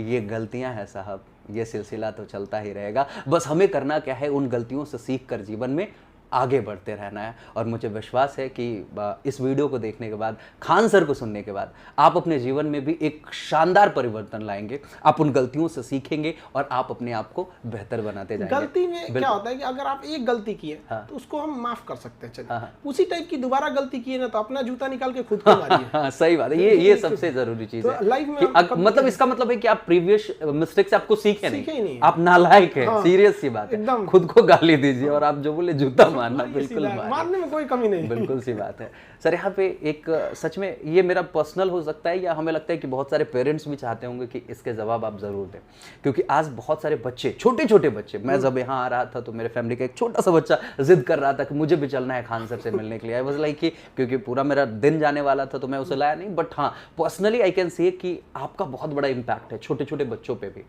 उनके लिए कुछ खास सलाह अगर देना चाहें सर प्लीज। देखिए, माँ बाप को छोटे बच्चों को ना हर शौक से पूरा करता रहना चाहिए, लेकिन जिस तरह से एक दुश्मन पे नजर रखा जाता है ना, नजर रखने में कोई कमी नहीं। फौज क्या करती है, फौजियों को खाना दिया जाता है, हर चीज, वर्दी उर्दी सब चीज दिया जाता है, लेकिन वो मिस्टेक नहीं कर सकते हैं भाई। आपको रखना है नजर तो रखिए वहां पे, एटलीस्ट तब तक जब तक वो सफल है, 20-22 साल तक तो नजर रखिए, एकदम सर्विलांस में, सर्विलांस पे। और सबसे बड़ा गलती क्या होता है, इंसान छोटी गलतियों को जिस दिन नजरअंदाज कर देता है। कोई लड़की गई 8 से 9 ट्यूशन है, आ रही है 11 बजे, सहेली के यहाँ थे, आप वहाँ छोड़िएगा तो कल 12 बजे आएगी। लड़का है दोस्त के यहाँ रुक गए हैं, कल दूसरे जगह रुकेगा, तब आप बाद में दोष मत दीजिएगा कि सवाल पूछने की आदत सवाल पूछिए वहां तक। आपने अपने मान के चलिए कोई लड़की है, उनके घर में घड़ी नहीं है, कल को पता चला सहेली ने घड़ी गिफ्ट कर दिया, तो कोई बात नहीं, जिस दिन बहुत बड़का गिफ्ट मिलेगा उस दिन आपका नाक कटेगा, फिर चिल्लाइएगा यहाँ पे। छोटी छोटी गलतियों पे बहुत ज्यादा, और एक्सेस पैसा नहीं देना चाहिए गार्जियंस को। हम लोग को बड़ा, एक मेरा दोस्त था और उसने जूता खरीदा 1500 का, हम दंग रह गए यार इसके पास कितना पैसा है, 1500 का जूता खरीदा, क्योंकि उस वक्त हम लोग को नहीं थे इतने पैसे, 1500 रुपये टोटल खर्च के लिए आते थे। अब बहुत बड़ी बात नहीं, लेकिन उस समय हम कहते यार कितना अमीर रखता है, जो चीज लेना है ले लेंगे। बिल्कुल दुनिया में ऐसा प्राइस नहीं बना जो ना ले सकता है। क्या बात है, बिल्कुल सी बात है सर। यहाँ पे हम चाहेंगे कि उन बच्चों के लिए कुछ मैसेज दीजिए, छोटे छोटे प्यारे बच्चों के लिए, अपने बच्चों के लिए। देखिए, बच्चे जो होते हैं ना उनको खास ज्यादा समझ में नहीं आता है, तो उनको इनके पढ़ाई का माहौल इंटरेस्टेड बना के रखना है, बोझ एकदम टेंस बोझ नहीं उनको। वो खेलना चाहते हैं तो थोड़ा सा खेलने भी दीजिए, उसी के बीच में थोड़ा बहुत पढ़ाई वगैरह के लिए। और जो उनके टीचर्स है ना, छोटे बच्चों के टीचर्स को तो बहुत मेहनत करना पड़ेगा उनको इंटरेस्टिंग पढ़ाई को बनाने के लिए। और गार्जियन को भी सोचना चाहिए कि आज हर फील्ड में सक्सेस हो सकता है, थोपिए नहीं कि उसको तुमको यही पढ़ना है। अगर हमारे गार्जियन आज हमको जबरदस्ती अंग्रेजी मीडियम में ठूस दिए रहते ना, हम भी कहीं आज छोटा मोटा कहीं जाओ नौकरी प्राइवेट या सरकारी लेकर कहीं बैठल रहते, और इससे ज्यादा कुछ नहीं कर पाते। तो उनको थोपिए नहीं, वो देखिए वो क्या करना चाहते हैं। और हाँ, एक और चीज, गार्जियन को भी अगले 10 साल का प्लानिंग लेके चलना चाहिए, क्योंकि आज जो बच्चा छोटा है 10 साल बाद उसके में IT सेक्टर बहुत ज्यादा आने वाला है। तो ऐसा नहीं कि उसको आप कंप्यूटर से ही दूर कर दीजिए, क्योंकि आज से 10 साल बाद ना कंप्यूटर एक लाइफ का एक हिस्सा हो जाएगा। तो थोड़ा एक स्ट्रेटजी भी रखिए कि आने वाले 10 साल में क्या होगा, हम इसको किस तरह का एजुकेशन दे रहे हैं। उनकी पढ़ाई फ्यूचर के विजन को साथ में लेकर चलना। बिल्कुल सी बात। और एक मिनिमम लेवल तक तो एजुकेशन सबको देना है। बिल्कुल ऐसा मत सोचिए कि मेरा अब कुछ लोग का कहना नहीं मेरा बेटा खेल की दुनिया में जाएगा। अरे भैया, खेल की दुनिया में अभी लेके जाएगा क्या IPL खेल? बिल्कुल, मैट्रिक तक तो पढ़ेगा ना, बिल्कुल पहले यहाँ तक देखिए। बिल्कुल। और अगर आप पढ़ाई में सक्सेस नहीं हुए, वो भी एक लाइफ का हिस्सा है। अगर आप यहाँ सक्सेस नहीं हो तो हम कैसे मान लेंगे कि आप दूसरे चीज में सक्सेस हो जाएंगे? एग्जैक्टली। मतलब एक जो बेसिक एजुकेशन की बात है, एटलीस्ट उतना तो होना चाहिए। ग्रेजुएशन तक तो लोगों को बिल्कुल जाना ही चाहिए, उनको एक प्रॉपर एजुकेशन के साथ साथ। और बाकी इतना वक्त होता है 24 घंटे की, वो साथ साथ कुछ बेहतर कर सकते हैं अपने जिंदगी में। सर, बच्चों के लिए कोई मैसेज? छोटे बच्चों के लिए? जी जी जी। देखिए, छोटे बच्चों को कहेंगे, बच्चों लोग तुम लोग खुद बदमाशी खुद करो। बदमाशी में कोई कमी नहीं रहना चाहिए। खूब खेलो कूदो, अपने में एंजॉय करो, यही लाइफ है। बच्चों के लिए दोबारा बचपना तो आता ही नहीं है। बिल्कुल सी बात है। बदमाशी खूब करो, क्लास में जो होमवर्क मिले उसको एकदम उसमें भी बदमाशी करो, कौन जल्दी करेगा। एकदम बढ़िया से यहाँ पर हर चीज में कंपटीशन में, मोहल्ले में सबसे आगे निकलना है, छोटका बचवा सबको। और बदमाशी में एकदम चलते रहना, क्योंकि यही उम्र है बदमाशी का। पापा मम्मी कहे बदमाशी कम करने के लिए नहीं, बदमाशी भी एकदम करते रहना। मन लगा के पढ़ाई करो, खेलने के टाइम पे खेलो, 1-8 घंटा बचपन में, जब होमवर्क जब तक कंप्लीट ना हो नहीं खेलो, या फिर अगर खेल के आओ तो जल्दी से होमवर्क कंप्लीट कर लो। अब मम्मी पापा अगर होमवर्क के लिए डांट रहे हैं तो ये गलत बात है। बच्चों को भी कहना चाहिए कि भाई होमवर्क के लिए अपने से करना चाहिए। और हाँ, याद रहना चाहिए कि स्कूल में अगले दिन क्या होमवर्क मिला है। हम लोग को पता चलता था जब बैग टांग लिए ना, तब याद आया। आज तो कुटाई होना निश्चित है। हम लोग को बहुत दिक्कत हो जाता था। बिल्कुल सी बात है। तो भाव ऐसा नहीं करना लोग, अब पहले रात में देख लेना कि क्या होने वाला है। तो हम लोग क्या करते थे, जो हम लोग को सबसे मरखा टीचर थे, मरखा मतलब पीटने वाले, उनका होमवर्क कंप्लीट, बाकी लोग का थोड़ा बहुत लापरवाही कर देते। नहीं तो कभी कभी कॉपी चेक होता था, लाओ किसका होमवर्क नहीं पूरा, टॉयलेट में जाके 1 घंटा खड़े रहते थे लोग। ऐसा नहीं करना लोग, सब लोग पढ़ाई मन लगा के करो। और जैसे धीरे धीरे पढ़ाई करोगे तब तो आगे जाएगा ना छोटा बच्चा। बिल्कुल सी बात या छोटे बच्चों का अगर बेस बना रहेगा तो आगे जाने में कोई दिक्कत नहीं आती है। बिल्कुल, बहुत कम उम्र में बहुत सारे बच्चे बहुत कामयाबी को हासिल कर लेते हैं, लेकिन कुछ बच्चे ऐसे होते हैं, अरे अभी तो मेरा 5 चल रहा है, 7 चल रहा है, ऐसा नहीं सोचना है। मतलब उस उम्र में भी आप कुछ बहुत बड़ा सोच सकते हैं, कर सकते हैं। बिल्कुल, छोटे बच्चों भीड़ में नहीं शामिल होना है। आपको जिस मोहल्ले में रह रहे हैं उसमें से सबसे तेज लड़का बनना है, हर चीज में, बदमाशी में भी, होमवर्क को जल्दी करने में, क्लास में, हर चीज में सबसे तेज बनना है, इनोवेशन में, बिल्कुल एकदम। खेल कूद में भी वैसे ही भाग लेना है। जैसे कोई चीज देखे, कोई क्राफ्ट देखे, बचपन में हम लोग टॉप टैंक बनाते रहते थे, ऐसे मिट्टी का सुखा के उसमें लकड़ी जोड़ के ऐसे ठेला बना दिए, कभी कुछ बना दिए, ऐसे ये सब भी काम करते रहते हैं छोटे बच्चों को। बिल्कुल सी बात है, बच्चों के लिए बहुत ही शानदार मैसेज। और सर की बात सुननी है आपको। और सर एक फोटो मैंने देखा था, बड़ा वायरल था, यहाँ तक आपको राखी बांधा हुआ था पूरा। रक्षाबंधन के दिन राखी मेरे बहुत ज्यादा बिल्कुल, सच में ये काबिले तारीफ है। इन बहनों की जो मोहब्बत मिलती है ये वाकई लाजवाब है। सर आपसे एक सवाल पूछना चाहेंगे यहाँ पे कि उस वक्त आपको कैसी फीलिंग होती है जब ये बहनें इतना प्यार आपको दे रही होती है, लेकिन साथ ही साथ ये भी हम आपसे पूछना चाहेंगे सर कि ये बहनें ही आज अपने ही देश में खुद को सुरक्षित महसूस नहीं कर रही है, कहीं उसके साथ रेप की घटनाएं हो रही है, कहीं एक्सप्लॉइटेशन की घटनाएं हो रही है। तो मैं तो चाहूँगा कि सर इन बहनों को कुछ विशेष मैसेज दीजिए कि कैसे वो अपने सुरक्षा के इंतजाम कर सके एक बड़े भाई होने के नाते। देखिए, रक्षाबंधन के दिन तो क्लास की लड़कियां हैं, सब राखी बांध लेती हैं वहाँ पे। हमारी कोई अपनी बहन नहीं। तो अक्सर मोहल्ले में लोग को, देखिए गांव के लोग ना, झगड़ा होगा तो कुछ बोल देता है सब। कुछ लोग कहते हैं तुम्हारी इसीलिए तो बहन नहीं है, तुम ये, अरे भाई इसमें किसी के हाथ में रहता है भाई या बहन। सही बात, अजीब बेवकूफ। तो हमने कहा कि भाई बहन नहीं है तो क्या दिक्कत है, हम बहन बना लेते हैं। सही बात। और जब रक्षाबंधन आता है तो इतनी राखी हो जाती है ना कि वो राखी का धागा छोटा पड़ जाता है, बांध नहीं पाता है। सही बात है। तो यहाँ से यहाँ तक हो जाती है, बड़ी खुशी होती है। तो लड़कियों को भी हम क्लास में भी समझाते रहते हैं, देखो वो क्लास की जो पढ़ाई है इससे आपकी नौकरी हो जाएगी, आप सेटल हो जाओगे। ये एक लाइफ का एक छोटा सा पीरियड ही हम आपको बता रहे हैं। जॉब के बाद आपकी एक लंबी उम्र है, वहां आपको घमंड, गुस्सा, ये सारी चीजों को त्यागना पड़ेगा। बिल्कुल, ये सब चीजों को तो हम डांटते बोलते भी रहते हैं। तो अक्सर लोग कहते हैं हम लड़कियों क्यों बोलते हैं, अरे यार जो देखता है उनको लगता है हम लड़कियों को बोलते हैं, हम अपनी बहनों को बोलते हैं। सही बात। अब भाई तुम्हारा नजरिया है कि तुम्हारी नजर में वो लड़की है, हमारी नजर में मेरी बहन है, और भाई बहन के प्यार में झगड़ा ना हो, ऐसा हो ही नहीं सकता। सही बात। वो सब झगड़ा तो एकदम, शाम सुबह झगड़ा होगा, शाम को फिर चाय बना मेरे लिए। बिल्कुल सी बात। तो ये चीज होती है। लड़कियों को भी है कि थोड़ा सा एजुकेशन लेवल को अच्छा रखना, एजुकेशन को बेहतर करें, नो डाउट। थोड़ा सा क्या होता है ना कि लड़कियां काफी सेंसिटिव होती हैं, उनको मतलब बहुत ज्यादा, देखिए माँ बाप, बूढ़े माँ बाप को लड़कियों को बहुत ज्यादा नहीं चाहिए, उनको एक थोड़ा सा एक रिस्पेक्ट चाहिए। जो थोड़ा सा वो काम कर रही है उनमें आप थोड़ा सा सहानुभूति, मान के चलिए आपकी बहन ही है, किचन में खाना बना रही है, मत जाइए आप खाना बनाने, बस थोड़ा सा रोटी बेल रहे, अरे लाना हम भी थोड़ा सा, आप 2 बार बस कर देंगे, बहुत है उसके लिए। उसकी जिंदगी, बस उसको क्या चाहिए, एक रिस्पेक्ट चाहिए, बस यही थोड़ा सा चाहिए उसको। अब लोग इतना भी नहीं दे सकते तो काहे को मोछ रखे हो, मोछ तो जानवर का भी होता है। सही बात है। मतलब थोड़ा सा प्रेम हमें दिखाना होगा। और जरा सोचिए ना कि आज के वक्त में अगर कोई लड़का खुद से कह दे कि नहीं मुझे दहेज वहेज नहीं चाहिए, वो लड़की उसकी जिंदगी भर इज्जत करे। और लड़कियों को भी कहते हैं कि जो लड़का आपको दहेज नहीं दिया है, अगर कभी बिना वजह भी डांट देना तो आप ये सह के बर्दाश्त कर लेना ना कि हम एक एग्जाम्पल सेट कर रहे हैं, समाज में आने वाले 10 साल बाद ये मैसेज जाएगा कि जिन लड़कियों का दहेज लेके शादी नहीं होता है, जिनमें दहेज नहीं, उन लड़कियां बहुत अच्छी होती है। आप थोड़ा इसको जहर पिए, कृष्ण भगवान भी जहर पिए थे, तो थोड़ा सा इसको बर्दाश्त कर लेंगे। और क्यों ना बर्दाश्त करें, मैसेज जाएगा लड़कियों को।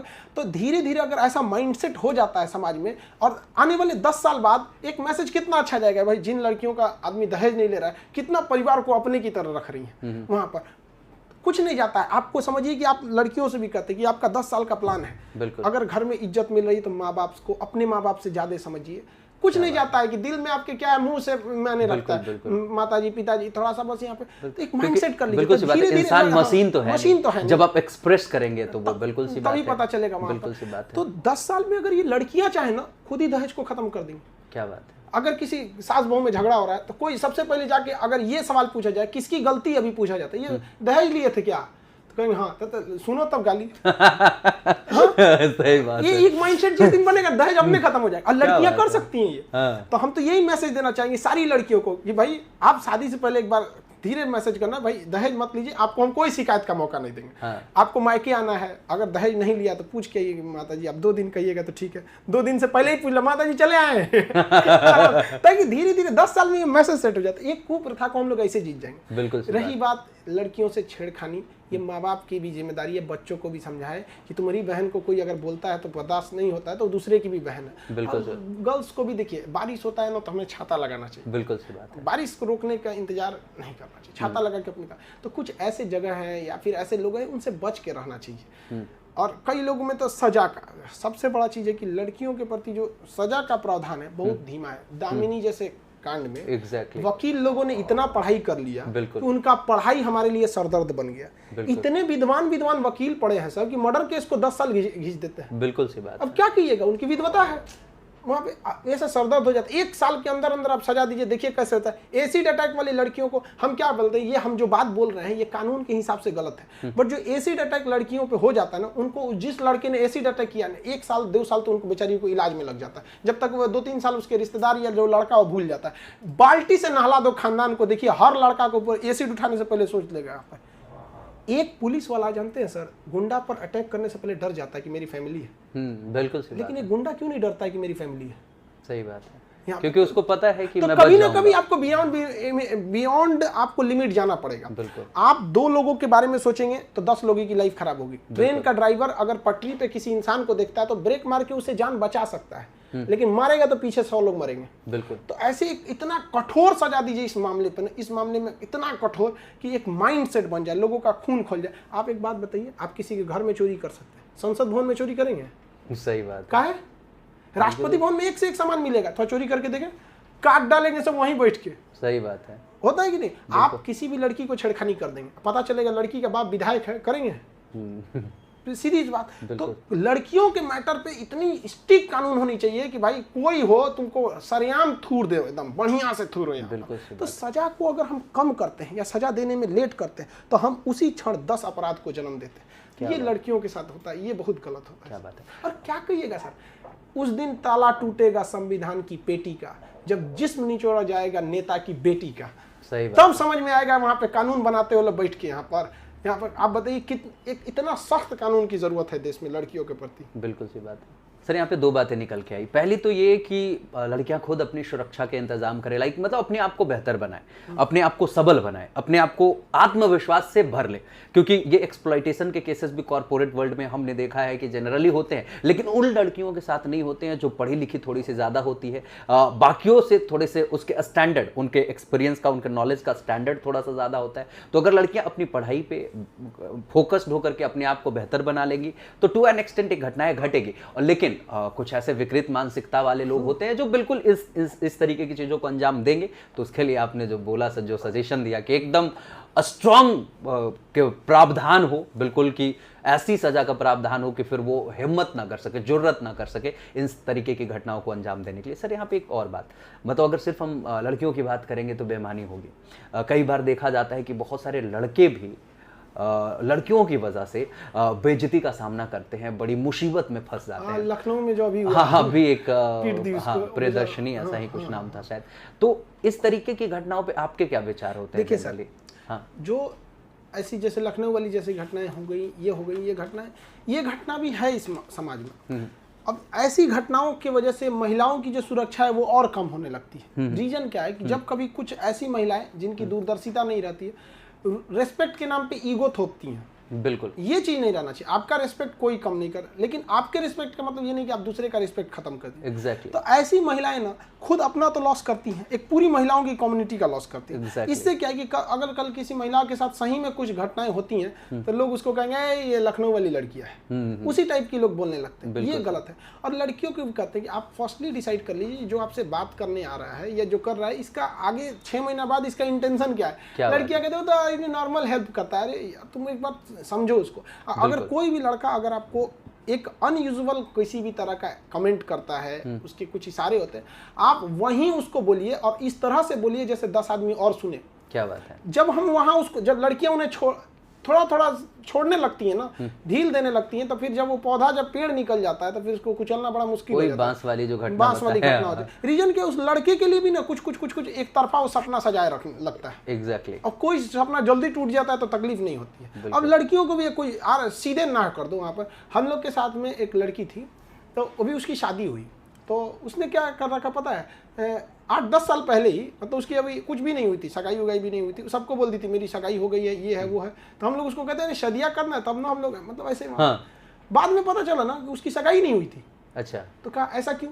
कहा यार उल्टा सीधे लड़के थे, सारे लड़के एक जैसे होते नहीं, उल्टे सीधे एक्टिविटी करते थे। कोई कहता था दोस्ती कर लो, कोई कहता था हम तुम्हें पसंद करते हैं। उसने कहा कि भाई देख शांति से मेरी सगाई हो गई है। मतलब एक बैरियर क्रिएट कर दी। हम ये नहीं करें सबको ही करो, बट हमने एक एग्जांपल बताया वहाँ पे, एक बैरियर क्रिएट कर दिया। किंजल एंड प्रांजल जो सिस्टर्स हैं, जो IAS हैं, उन लोगों ने भी बोला था कि मेरे माँ बाप नहीं थे। तो दिल्ली में मैं किसी को नहीं पता चलने दी कि मेरे माँ बाप नहीं थे। मतलब सबको बताती थी हाँ मेरे मम्मी पापा हैं, क्योंकि अगर पता चल जाता कि नहीं है तो फिर लोग गलत फायदा उठाने लग जाते। मतलब अपनी सिक्योरिटी को लेकर के आपको खुद ही ख्याल रखना होता है। ये बड़ी बात बताई आपने। अब बहुत मतलब इस तरह से शो कीजिए कि भाई अगर तुम इधर से कुछ भी करते हो तो हम उसका बैक फायर करने के लिए रेडी हैं। क्या बात है। मतलब कि सिर्फ और सिर्फ आप दिल से मत सोचिए, दिमाग लगाइए, दिमाग से। और ये सोचिए कि आजकल लोग ईमानदारी, लड़कियों के मैटर पे तो ये रखिए कि लड़के लोग जो आ रहे हैं हेल्प करने के लिए, उसमें 2 या 4% हेल्प के लिए आता है। क्या बात है। बाकी बहुत सारे लोग फ्लर्ट के लिए आते हैं। बिल्कुल सी बात है। सर यहाँ पे एक और सवाल आपसे होगा। आज आप इस बात पे बिल्कुल अग्री करेंगे कि सरकारी नौकरियों में कहीं ना कहीं कमी आई है, बहुत कमी आई, और इसकी वजह से इस बार बेरोजगारों की फौज नहीं है बल्कि पढ़े लिखे बेरोजगारों की फौज खड़ी हो रही है। उनके लिए बेसिकली आपका क्या सजेशन होगा सर? वो क्या करें, कैसे अपने आप को बेहतर करें? देखिए इसमें तो कुछ गवर्नमेंट की गलती है। बिल्कुल। रीजन कि आप शुरू में ही कर दीजिए ना कि आप बिजनेस करेंगे, तो लड़का उसी हिसाब से स्किल डेवलप करेगा। अब कोई लड़का BA किया है, BSc किया है, मान के चले कोई हिस्ट्री से ऑनर्स किया, उसने सोचा कि हम ग्रेजुएशन के बेसिस पे कोई जॉब आएगा हम उसमें चले जाएंगे। अब आप जॉब नहीं देंगे तो टाटा कंपनी उसको किस लिए देगी? तो एक तो उसका मनोबल गिर रहा है। और सरकारी नौकरी को कमी आना, आप ये मत देखिए कि सरकारी नौकरी, सरकार कहती है केवल सरकारी में जाओगे, सरकारी नौकरी में कमी आना, एजुकेशन में कमी आ जाता है। लोग बहुत सारे एक करोड़ों के यूथ ऐसे हैं जो एजुकेशन इसलिए ले रहे हैं कि उन्हें क्या करना है, गवर्नमेंट जॉब करना। अब ऐसा नहीं है कि करोड़ों को गवर्नमेंट जॉब मिलता है, 1-2 लाख को मिलता है। बाकी ये जो पढ़े लिखे हैं ये अन्य फील्ड में जाते हैं, तो एक अच्छे पढ़े लिखे लोग मिलते हैं। तो आप डायरेक्टली मत देखिए, एक ये देखिए कि इसका एक बहुत बड़ा इम्पैक्ट पड़ता है। और लोगों को भी करना चाहते हैं कि भाई देखिए हर इंसान के पीछे बोले ना कि एक पैराशूट रहना चाहिए, एक बैकअप में रहना चाहिए कि हमको अगर यहाँ नहीं हुआ तो हम कहाँ से सरवाइव कर पाएंगे। तो मतलब अपने लिए कुछ स्किल डेवलपमेंट के जरिए कुछ और बेटर प्लानिंग कर सकते हैं। स्किल अच्छा हो सकता है, कोई भी बिल्कुल उसको सोचना है कि उसका इंटरेस्ट किस में है। बिल्कुल सी बात है, बिल्कुल सी बात है। ये सच में बहुत अच्छी बात बताई कि अपने स्किल को नर्चर करके बहुत सारे लोग सैलून खोलते हैं, बहुत सारे लोग कोई रेस्टोरेंट खोलते हैं, बहुत सारी चीजें हैं, options, they can plan for that. ठीक है। और बाकी गवर्नमेंट की तो अपनी एक रिस्पॉन्सिबिलिटी है ही, वो पूरा करेंगे। लेकिन जब तक नहीं हो रहा है तब तक क्या मैं सब कुछ छोड़ दूं? बहुत सारे लोग, एक लड़का ऐसे आते हैं हमारे पास कि सर जॉब नहीं निकल रहा है, हम क्या करें? हम क्या आता क्या ये बताओ, ना टाइपिंग, ना होम ट्यूशन अच्छे से नहीं पढ़ा पा रहे हो, फिर किस लिए? कि मेहनत नहीं की, मेहनत नहीं की। 24 घंटे अगर सच में वो अपना अवलोकन करे, मूल्यांकन करे, तो मुझे लगता है कि 24 घंटे में मतलब मैक्सिमम टाइम वेस्ट किया होगा, तभी आज उनकी ये हालत है। ये हालत है। अब मान के चलिए आपको गवर्नमेंट जॉब, मान के चलिए कि आपकी आज एग्जाम हो गया, दूसरा एग्जाम या एग्जाम फाइनल होके फाइनली रिजल्ट लेने में भी 1.5-2 साल लगना ही है गवर्नमेंट जॉब में, आपका सब कुछ होने के बावजूद। तो ये 2 साल आप बैठ के मुंह देख रहे हैं यहाँ पर। यहाँ पे एक बात मैं बोलना चाहूंगा सर, अभी एक बच्चा मेरे को मैसेज किया था पर्सनली, वो मेरा पर्सनल है बात। उसने बोला कि सर आप कभी मोटिवेशनल स्पीकिंग करते हैं, कभी आप इंग्लिश पढ़ाते हैं, कभी आप इंटरव्यू ले रहे होते हैं, कभी आप स्टार्टअप चला रहे होते हैं, मतलब आप वेरियस काइंड्स ऑफ काम कर रहे होते हैं। सर मैं कंफ्यूज हूँ, आप बेसिकली कर क्या रहे हैं? तो मेरा जवाब उन्हें सिर्फ इतना था कि मैं ये सब कर रहा हूँ। भाई 24 घंटे काफी होते हैं यार। मतलब सच में मुझे लगता है कि लोग अगर सही मायने में 24 घंटे को सिस्टमाइज्ड वे में अगर खुद से पूछने लगे कि मेरे अगले घंटे का प्लान क्या है, इस 24 घंटे में मैंने क्या किया, मतलब अवलोकन, मीजर करने लगे कि इस 24 घंटे की प्रोडक्टिविटी क्या रही, तो हमें लगता है कि वो और बेहतर बनते चले जाएंगे। हमारे पास भी एक आदमी मेल किए थे कि सर आप कुछ दिन पहले बायोलॉजी पढ़ा रहे थे, अभी आप ट्रांसफार्मर पढ़ा रहे हैं, जेट इंजन पढ़ा रहे हैं, अभी कुछ दिन में इंटरनेशनल रिलेशन पढ़ा रहे थे। पढ़ाते क्या चीजें आप? भाई तुमको पढ़ना क्या है? बिल्कुल सही बात है। मेरी कैपेबिलिटी, मेरी एबिलिटी है, मैं मेहनत करता हूँ, सीखता हूँ चीजों को और बेहतर बनाने। वहां कोई गलत लग रहा है तो बोलो, ये नहीं ऐसा होना चाहिए। ये क्यों बोलते हो कि बिल्कुल एंड प्रोडक्ट देखो ना end यार, product उसके देखो। पीछे मैं मेहनत करता हूँ 24 घंटे को, मैं कैसे 2400 घंटे में कन्वर्ट करता हूँ, ये मेरी प्रॉब्लम। यही बच्चों को भी समझना होगा कि इन 24 घंटों को 2400 घंटों में कन्वर्ट करना होगा। स्पेशलाइजेशन हो जा रहा है आजकल बिल्कुल। लड़कों का। जो फिजिक्स के में मान के चलिए जो साइंस ले लिया है, अब उसको आप कहिएगा ये थोड़ा सा तुम पॉलिटिकल साइंस के बारे में कुछ जान, अब मेरा सब्जेक्ट नहीं है, मर जाओगे जान जाओगे तो।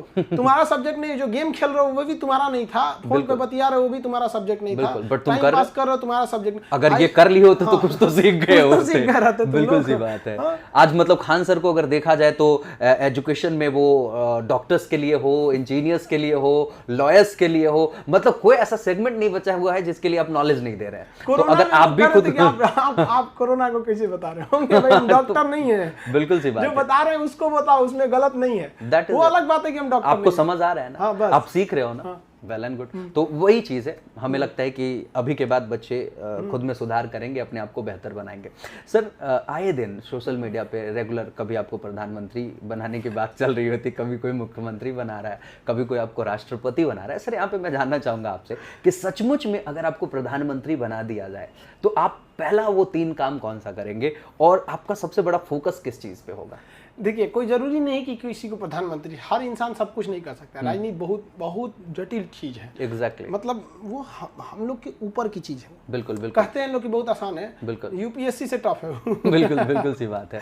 वो अलग ही सेगमेंट बिल्कुल, है। बट हम एज एक वो कहते हैं कि जो कोई भी वहां पर हो, उसको पहले सबसे पहले ये डिसाइड करनी चाहिए कि जो आपने काम बोला है वो हुआ या नहीं हुआ, उसमें कितनी ट्रांसपेरेंसी। एक हमारे सामने से हाईवे गया, वो हाईवे की किसको प्रोडक्ट दिया गया था, उस हाईवे की जो मटेरियल थी वो एक आम पब्लिक जान पाता है या नहीं जान पाता है, कितनी डेडलाइंस थी, क्या थी। एक प्राइवेसी होनी चाहिए हर चीज की यहाँ पे। मतलब हमने बोला, अब वो हुआ कि नहीं हुआ। 100 स्मार्ट सिटी बनेंगे, बन गए। डिटेलिंग होनी चाहिए, डिटेलिंग, वर्क की। और आपके पास एक वो होना चाहिए कि जैसे हमने कोई भी प्रधानमंत्री हो, मुख्यमंत्री हो, कोई भी, हमने जो भी योजनाओं अपने 5 साल में घोषणा किया है, अगर उसका 80% नहीं पूरा कर पाते हैं, उस पार्टी के कोई भी व्यक्ति अयोग्य हो जाएगा अगले चुनाव के लिए। चुनाव के लिए। बस आप उतने सपने दिखाइए जितनी आपकी हैसियत है पूरा करने Exactly. की। अब ऐसा मत दिखाइए कि चांद पे ले जाएंगे, जो जमीन है ओकरो खोद दीजिए। इसी का परिणाम ये होता है कि बहुत सारे काम कागज पे ही हो जाते कागज हैं। पे हम एक सड़क पे जा रहे थे, बहुत पतली सड़क थी, तो हम कहे कि यार ये यूपी बिहार को जोड़ने वाली इतनी सड़क पतली क्यों है, तो उसको हमने एक बार उसमें निकाला, आरटीआई में करके ऐसे करते, तो पता चला वो हाईवे निकला। मतलब इट हैपेंस जनरली। तो आपकी ये बहुत बड़ी सलाह है सर। मैं चाहता हूं कि गवर्नमेंट के अगर कोई ऑफिसर्स देख रहे हो तो इस चीज पे वो काम करे कि वर्क की डिटेलिंग्स हो। जैसे अभी बहुत सारी प्राइवेट कंपनियां क्या करती है, जैसे होटल बुक करना है तो होटल के कमरे की एक डिटेलिंग होती है, लाइट कौन सा लगा है, किस कंपनी का लगा है, बाथरूम में शॉवर किस चीज का लगा हुआ है, किस कंपनी का लगा हुआ है, मतलब वो सब कुछ कितने दिन पहले लगा, एक एक चीज की डिटेलिंग होती है। हमें लगता है कि ये काम की अगर डिटेलिंग होने लग जाए तो प्रोडक्टिविटी बढ़ जाएगी। अभी जैसे मान के चले गवर्नमेंट ने कहा आपको टॉयलेट बनवाना है, तो टॉयलेट की सीट किस कंपनी की रहेगी आपको पता ही नहीं है, उसमें जो पाइप रहेगी किस कंपनी की रहेगी नहीं पता आपको, तो पूरा बताइए ना, घोटाले का सवाल खत्म हो जाता है वहां पर। शुरू में ही सारी चीजें क्लियर हो जाएगी, उससे हट के निकला तो सच में ये बहुत ही अच्छी सलाह है और हमें लगता है कि गवर्नमेंट ऑफिशियल्स देख रहे हो तो इसे माननी चाहिए। सर एक सवाल और, आप पटना वाले खान सर के रूप में जाने जाते हैं और बिहार को आप बड़े करीब से देखे भी हैं, लेकिन आप इस बात पे जरूर सहमत होंगे कि बिहार कहीं ना कहीं कई मायनों में अभी बहुत पिछड़ा हुआ है। कैसे इन सारी चीजों को बेहतर किया जा सकता है, आपके क्या सजेशंस होंगे?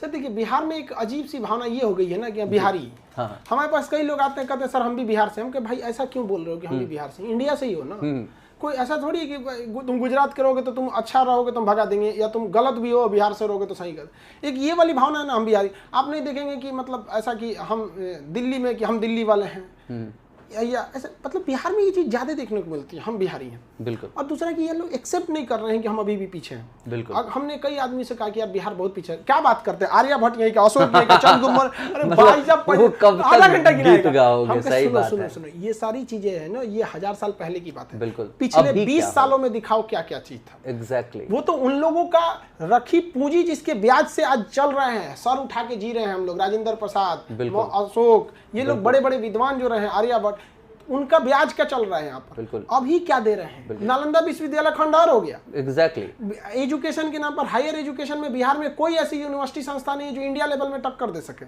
बिल्कुल क्या बात, मतलब अब क्या पटना यूनिवर्सिटी इंडिया का सबसे, मतलब अभी बिहार के हिसाब से सबसे टॉप का यूनिवर्सिटी, बट आप पटना यूनिवर्सिटी को ओवरऑल इंडिया में देखिएगा कहीं स्थान नहीं रख पाता है। तो जब आपका एजुकेशन ही नहीं है, किसी जगह का एजुकेशन सिस्टम, जैसे कैसे आप किसी जगह का, किसी इंसान, मेरी बीमारी जांच करनी है, यूरिन टेस्ट कर लीजिए, ब्लड टेस्ट कर लीजिए, 2-4 टेस्ट होते हैं, यही सारा हो जाएगा। किसी भी राज्य की स्थिति जांच कर, एजुकेशन देखिए।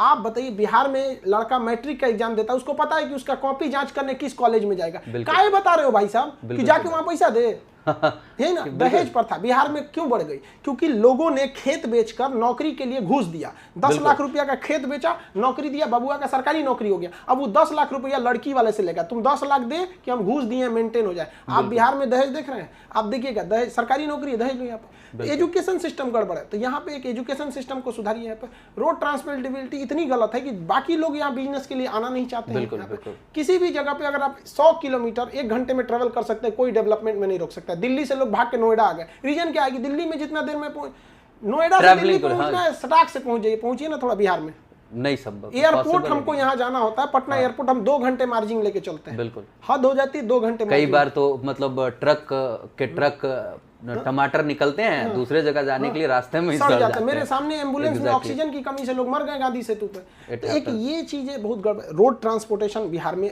बढ़िया होनी चाहिए ताकि बिजनेस आते जाते रहे, एजुकेशन को अच्छा रहना चाहिए, सिक्योरिटी पर्पज, कोई भी बिजनेस या कोई भी इंसान सिक्योर रह सके। आज छोटा आदमी आके कुछ बोल देते चल जाता है, बिल्कुल बिल्कुल। छोटा से छोटा एक लेवल होना चाहिए ना, या मैट्रिक के लड़का गुंडई कर रहा लगा इसको क्या बोलिएगा? तो ये समझ में आना चाहिए। और हर बिहार को ये सोचना चाहिए कि हम बिहार या दुनिया के किसी भी इंसान व्यक्तिगत डेवलपमेंट सोचिए। एग्जैक्टली, ये बहुत अच्छी चीज है। हम कितना पे हैं आप, बिल्कुल। आपके बस, हमारे और आपके बस का बिहार को डेवलप कर देंगे? नहीं, हम अपने आप को डेवलप करें, मतलब क्युमुलेटिवली देखा जाए तो बाकी सारी चीजें भी बेहतर हो जाएंगी। और बाकी सरकार है अपने प्रयास कर रहे हैं, बट पैरेलली हमें भी अपना प्रयास करना ही चाहिए। बट बिहार के लोगों के साथ एक सबसे बड़ी प्रॉब्लम है कि खाने के लिए दे दो तो अब चाहेंगे उसको मुंह में करके खिला दो। तो ये एक प्रॉब्लम हमने देखा है पर्सनली, उनको सब कुछ करके दिया, करके रेडीमेड। बिल्कुल सही। एक हमारे मोहल्ले में एक नाली गड़बड़ हो गई थी, तो उसको आवेदन दिया गया सुधार दीजिए, 6 महीना वो नहीं सुधारा, हम खुद ही सुधार दिए। क्या बात है, क्या दिक्कत ये है? सच में बहुत इंस्पायरिंग। तो हमको ऐसे सारे लोगों को पहले खुद को डेवलप करो भाई, हम ही से सारा चीज है, हम ही से देश है, हम ही से राज्य है। खुद व्यक्तिगत रूप से आगे बढ़िए, सब चीज आगे बढ़ेगा। बस 2 और क्वेश्चन सर। एक क्वेश्चन ये कि आपके लाइफ में किताबों का महत्व नो डाउट रहा है, बट आपके लाइफ में मैं जानना चाहूंगा कोई नॉन फिक्शन बुक जिसने आपके लाइफ में बहुत ही अधिक आपको इंस्पायर किया हो?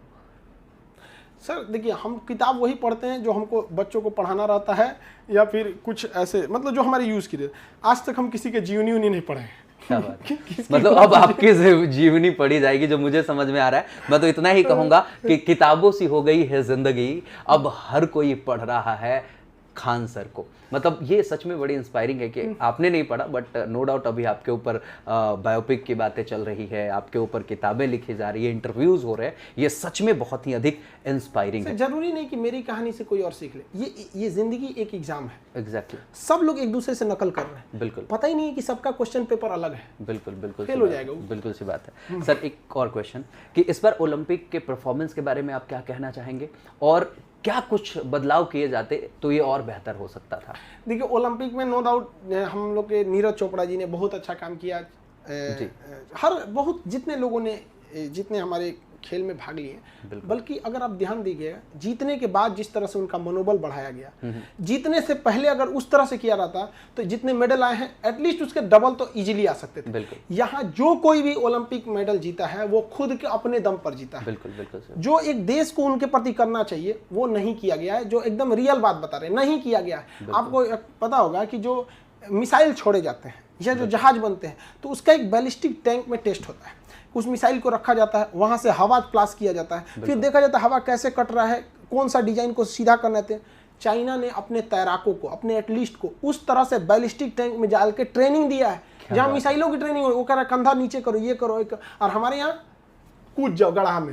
आप बताइए, पटना में हम 2 साल से सोच रहे हैं कहीं स्विमिंग पूल में हमको तैरने के, कौन गढ़ा में कूदे हमको। सही बात है, मतलब उस लेवल की सुविधाएं नहीं है वहाँ पर। तो क्या कि एक बेहतरीन ढंग का खेल यूनिवर्सिटी होनी इंफ्रा, चाहिए। exactly और होनी चाहिए। सरकार को भी ना करना चाहिए, अब जो भी चीज बना रहे हैं पीछे को छोड़िए, जो हो गया बिल्कुल। किसी को दोष मत दीजिए, कौन बिल्कुल, सरकार बिल्कुल, अच्छी बिल्कुल, कौन खराब, ये राजनीति में अटक जाएगा। अभी आप जो बनाइए उसको एक वर्ल्ड स्टैंडर्ड का बनाइए। बिल्कुल। आप सड़कें बना रहे हैं वही 1980 मॉडल का, बिल्कुल। आप वर्ल्ड स्टैंडर्ड बढ़ाइए। आपके यहाँ एक खेल यूनिवर्सिटी हो जो वर्ल्ड स्टैंडर्ड को टच करता हो, जहाँ इस तरह से बैलिस्टिक वगैरह टैंक हो, जहाँ पे आप उस चीज़ को प्रीफर कर। चाइना 7 साल की उम्र में बच्चों को लेकर चला जाता है ओलंपिक के लिए, ऐसा नहीं है।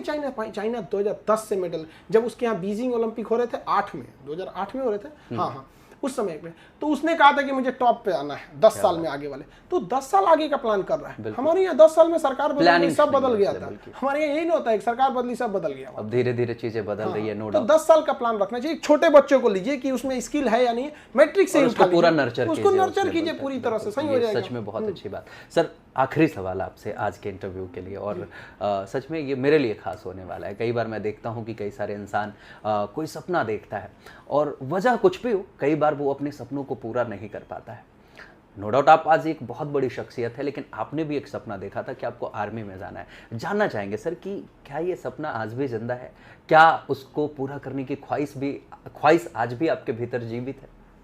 सपना मेरा तो आज भी जिंदा है फौज में जाने का। मतलब आप जाएंगे? हाँ, अब चाहे जैसे भी हो, जैसे भी मेरा ये सपना है और ये मेरा आखिरी दम तक रहेगा, नो डाउट इसमें नहीं। लेकिन सबको कहते हैं, देखिए एक सपना टूट जाने से किसी को कुछ नहीं होता है। आसमान में एक तारा अगर टूट जाए तो आसमान सूना नहीं होता है। बिल्कुल सी बात। इंसान को जीने के लिए हर काम करना चाहिए। आपका एक सपना टूट गया, कोई दिक्कत नहीं है, आप अगले दिन अभी नहीं कि फ्रस्ट्रेट हो गए वो गया, अपनी लाइफ खराब कर दीजिए। बिल्कुल बिल्कुल। इंसान को निरंतर मेहनत करना चाहिए। इस दुनिया में जितनी जनसंख्या है ना, उससे ज्यादा लोगों के पास अवसर है। बिल्कुल। हर इंसान अगर एक फील्ड में टॉप करे ना, तो जितने लोग हैं वो हर अलग अलग दुनिया में अलग अलग एक्सपर्टीज हो सकते हैं। जोमेटो आया, स्विगी नहीं चला।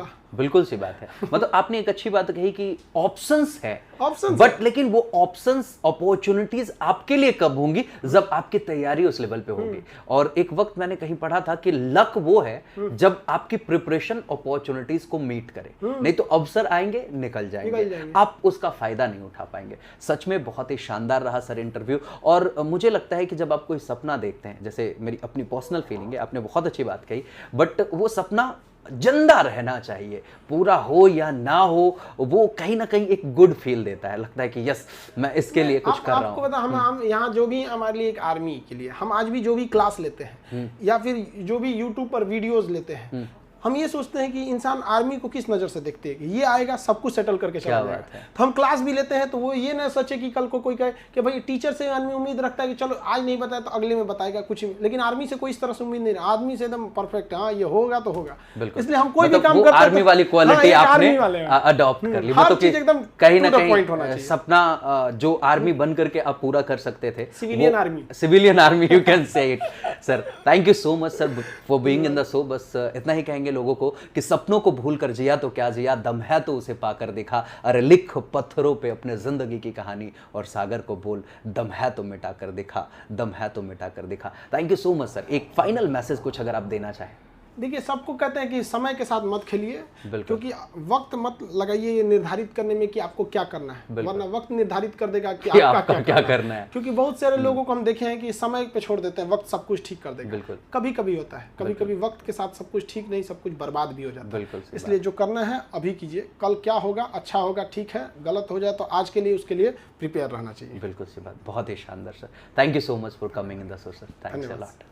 आज के हमारे इस एपिसोड में हमारे साथ थे खान सर, आप सबके चहेते खान सर।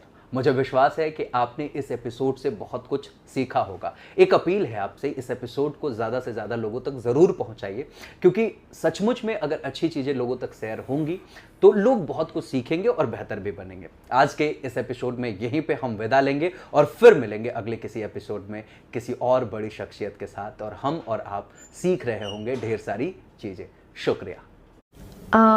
सेरेंडिपिटी, ये सेरेंडिपिटी क्या होता है? आप भी क्या पढ़ते पढ़ते ऐसे डिफिकल्ट वर्ड्स पे मेरी तरह स्टक हो जाते हैं? ऑफ कोर्स होते होंगे, इंग्लिश हमारी मदर टंग थोड़ी ना है।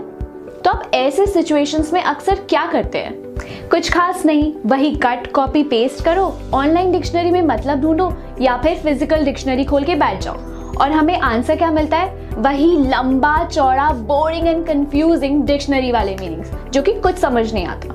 मैथ टैप में हर कुछ जादू की तरह आसान है, बस जो चीज समझ ना आए उस पर टैप करो और होल्ड करो, बस पलक झपकते ही विजुअल मीनिंग पाओ, and that too with a detailed explanation. तो बस समझ में नहीं आने का तो कोई चांस ही नहीं। मैथ टैप पे आप सिर्फ ऑनलाइन कंटेंट ही नहीं, दरअसल आप फाइल्स लाइक पीपीटी, पीडीएफ और एक्सेल वगैरह भी पढ़ सकते हैं। मैथ टैप एक तरह से ऑनलाइन डॉक्यूमेंट रीडर की तरह काम करता है, but that doesn't and here. चलो मैं आपको एक मैजिक दिखाती हूँ। Visual meaning in a document in a single tap. Wow, one tap in a document, क्या बात है। बस इतना ही नहीं, कोई भी डॉक्यूमेंट को खोलो, नोट्स बनाओ, एडिट करो, हाईलाइट करो और म्यूजिक सुनते सुनते पढ़ो, और अगर पढ़ना ही नहीं है तो रीडिंग मोड पे आप पूरा डॉक्यूमेंट ही सुन लो, वो भी in just a single tap. अब आते हैं रीडिंग मोड पे। ऑनलाइन न्यूज एंड आर्टिकल्स पढ़ना तो मेरी आदत हो चुकी है, क्योंकि इस भागदौड़ वाली जिंदगी में इंफॉर्मेशन पाने के लिए वेब ही सबसे इजी और एक्सेसिबल सोल्यूशन है। पर ज्यादातर वेब पेजेस पे पॉपअप और बैनर एड्स की वजह से हम एक्चुअल इंफॉर्मेशन पे ध्यान ही नहीं दे पाते हैं। Math tap has a magical solution for this as well. पूरे पेज के कंटेंट को आप रीडिंग मोड पे ही पढ़ लो। चलो ऑनलाइन आर्टिकल्स एंड डॉक्यूमेंट्स का तो ठीक है, बट व्हाट इफ मुझे ये फिजिकल बुक पढ़नी हो? The Mephisto club. Mephisto club, अब ये क्या होता है? चलो इसका सोल्यूशन भी है मेरे पास। मैकबॉट है ना, बस जो चीज समझ ना आए उसको टाइप करो। आजकल के जमाने में टाइप कौन करता है? वॉइस सर्च करो, मेफिस्टो क्लब, लो आ गया इसका विजुअल मीनिंग। तो है ना मैकबॉट भी मैजिकल। अच्छा, आपको एक इंटरेस्टिंग बात बताती हूँ। ये मैकबॉट है ना, ये मैथ टैप ऐप के बाहर भी अवेलेबल है। बस एक्सेसिबिलिटी का परमिशन दो और किसी भी ऐप के साथ आप मैकबॉट को यूज करो। ट्रस्ट मी, मैथ टैप में सिर्फ इतना ही नहीं, बहुत कुछ है इसमें। तो अपनी लाइफ को आसान और इजी बनाने के लिए गो डाउनलोड मैथ टैप, क्योंकि everything is possible in a single tap.